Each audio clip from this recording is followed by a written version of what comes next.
O dízimo é uma prática mencionada em várias passagens da Bíblia, principalmente no Antigo Testamento, onde era uma obrigação para o povo de Israel, consistia em separar a 10ª parte dos produtos agrícolas, do gado e de outros bens, e oferecê-los como contribuição ao serviço religioso, à manutenção dos sacerdotes, levitas e aos necessitados. Embora o dízimo tenha sido uma prática relevante naquela época, é importante entender seu contexto e sua aplicação nos dias atuais à luz do Novo Testamento. O dízimo teve sua origem mencionada no livro de Gênesis, quando Abraão deu o dízimo de tudo a Melquisedeque, um sacerdote do Deus Altíssimo. Posteriormente, na lei de Moisés, o dízimo foi instituído como uma obrigação para o povo de Israel. No livro de Levítico, por exemplo, é mencionado que os levitas deveriam receber o dízimo como herança em troca de seu serviço no tabernáculo. O dízimo também tinha a função de prover mantimentos para o serviço religioso e auxiliar os necessitados. Através do dízimo, o povo de Israel reconhecia a provisão de Deus e contribuía para a manutenção do sistema religioso. No livro de Malaquias, encontramos uma repreensão do profeta em relação ao povo de Israel por negligenciar o dízimo e as ofertas.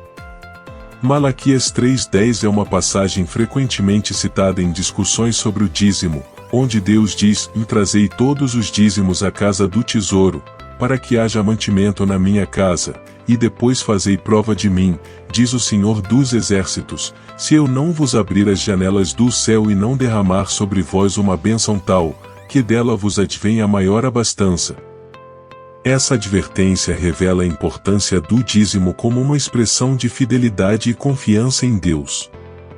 Com a vinda de Jesus Cristo e a instituição do Novo Testamento, vemos uma mudança de ênfase em relação ao dízimo. Embora Jesus tenha mencionado o dízimo em seus ensinamentos, principalmente para repreender os fariseus por sua hipocrisia e negligência de questões mais importantes, como a justiça e o amor ao próximo, não há uma obrigatoriedade específica de dar exatamente 10% de seus rendimentos como dízimo. Jesus destacou a importância do coração e da motivação por trás das ações. No contexto do Novo Testamento, o ensinamento cristão é baseado no princípio do amor, da generosidade e da contribuição voluntária para a obra de Deus e para ajudar os necessitados. Paulo, em suas epístolas, encorajou os cristãos a contribuir de acordo com suas possibilidades e com um coração grato. Em 2 Coríntios 9:7, ele escreve: "Cada um contribua segundo propôs no seu coração, ou não com tristeza, nem por constrangimento, porque Deus ama ao que dá com alegria."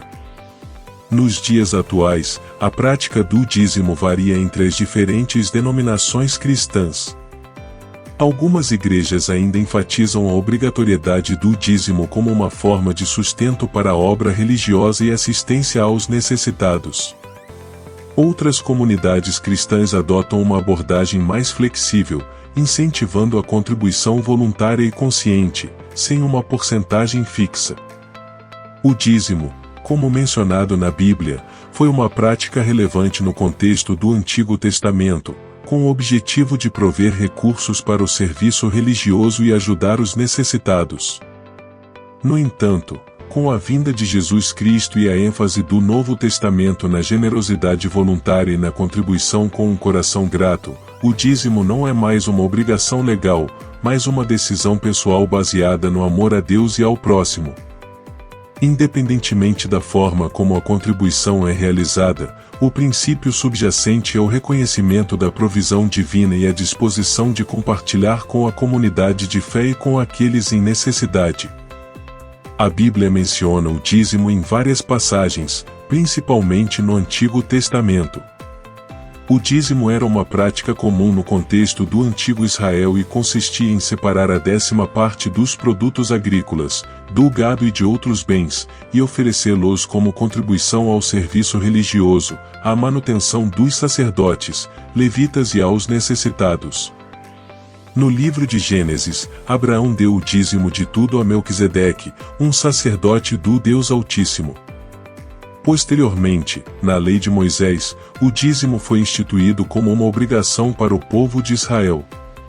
No livro de Levítico, por exemplo, é mencionado que os levitas deveriam receber o dízimo como herança em troca de seu serviço no tabernáculo. Ainda no Antigo Testamento, no livro de Malaquias, há uma repreensão do profeta em relação ao povo de Israel por negligenciar o dízimo e as ofertas. Malaquias 3:10 é uma passagem frequentemente citada em discussões sobre o dízimo, onde Deus diz: "Trazei todos os dízimos à casa do tesouro, para que haja mantimento na minha casa, e depois fazei prova de mim, diz o Senhor dos Exércitos, se eu não vos abrir as janelas do céu e não derramar sobre vós uma bênção tal, que dela vos advenha a maior abastança." No entanto, é importante ressaltar que, com a vinda de Jesus Cristo e a instituição do Novo Testamento, não há uma ênfase tão direta no dízimo como havia no Antigo Testamento. Jesus mencionou o dízimo em seus ensinamentos, mas principalmente para repreender os fariseus por sua hipocrisia e negligência de questões mais importantes, como a justiça e o amor ao próximo. No contexto do Novo Testamento, o ensinamento cristão é baseado no princípio do amor, da generosidade e da contribuição voluntária para a obra de Deus e para ajudar os necessitados. Não há uma obrigatoriedade específica de dar exatamente 10% de seus rendimentos como dízimo, como era estabelecido na lei de Moisés. Em vez disso, os cristãos são encorajados a contribuir de acordo com suas possibilidades e com um coração grato. Em resumo, a Bíblia fala sobre o dízimo como uma prática do Antigo Testamento que envolvia a separação de 1/10 dos recursos para fins religiosos e de auxílio aos necessitados. Embora o dízimo seja mencionado em algumas passagens do Novo Testamento, a ênfase cristã está mais na generosidade voluntária e na contribuição conforme a capacidade e o desejo do coração. Caros amigos, após entendermos a importância do dízimo e da contribuição voluntária no contexto bíblico, convido você a colocar em prática esses princípios em sua vida. Faço um desafio a você, um desafio de generosidade e amor ao próximo. Desafio 1. Autoavaliação. Comece avaliando sua própria vida financeira e recursos disponíveis. Reconheça a provisão de Deus em sua vida e esteja disposto a ser um administrador fiel dos recursos que Ele lhe confiou. 2. Defina um propósito e estabeleça um propósito para a sua contribuição. Pergunte a si mesmo: como posso ser generoso e abençoar outras pessoas?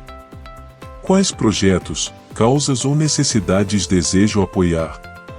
3. Contribuição consciente. Determine uma porcentagem ou um valor que esteja disposto a contribuir regularmente. Lembre-se de que não se trata apenas de uma obrigação, mas de um ato voluntário e consciente de gratidão a Deus e de amor ao próximo. 4. Busque orientação. Converse com líderes espirituais, pastores ou conselheiros de sua comunidade de fé para obter orientação sobre como melhor direcionar suas contribuições e como apoiar projetos ou pessoas em necessidade. 5. Ações práticas. Além da contribuição financeira, busque maneiras de se envolver ativamente no serviço aos outros. Participe de trabalhos voluntários, compartilhe suas habilidades e tempo para ajudar aqueles que precisam. 6. Avaliação contínua. Regularmente, avalie sua contribuição e faça ajustes, se necessário.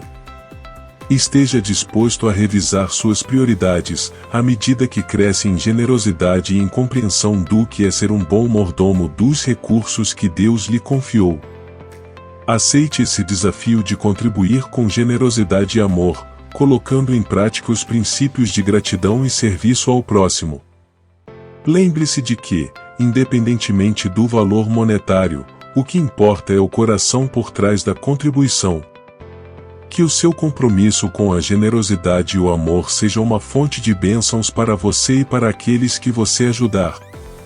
Juntos, podemos fazer a diferença em nossas comunidades e no mundo ao nosso redor. Aceite o desafio e seja um agente de transformação através da sua generosidade.